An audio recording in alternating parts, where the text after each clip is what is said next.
Now, let's take a look at a special value that every attribute can have.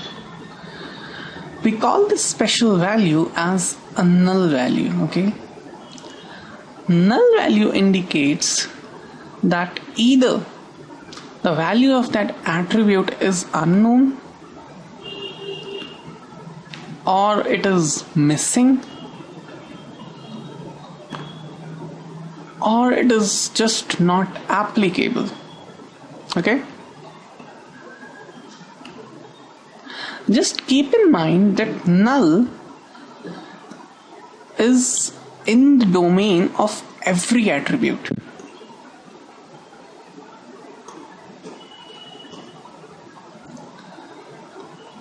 So what this statement basically means is every attribute can have a null value. For example, say we know President Obama, right? America's president. He obviously has a name. His name is Barack Obama. He has an address. That would be White House, right? He has a phone number. Obviously, we know he has a phone number, but it is unknown. Right? So we'll keep it as null. Or for that matter, we'll take another example. Let's say we have a person named Joe who lives on the street. Okay? So Joe has a name, but when it comes to address,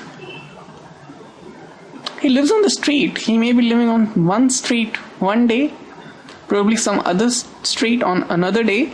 So he doesn't have an address in proper sense of the term.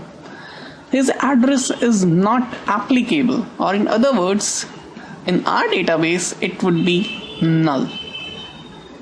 Okay? So that was about null values. Now we'll introduce a new concept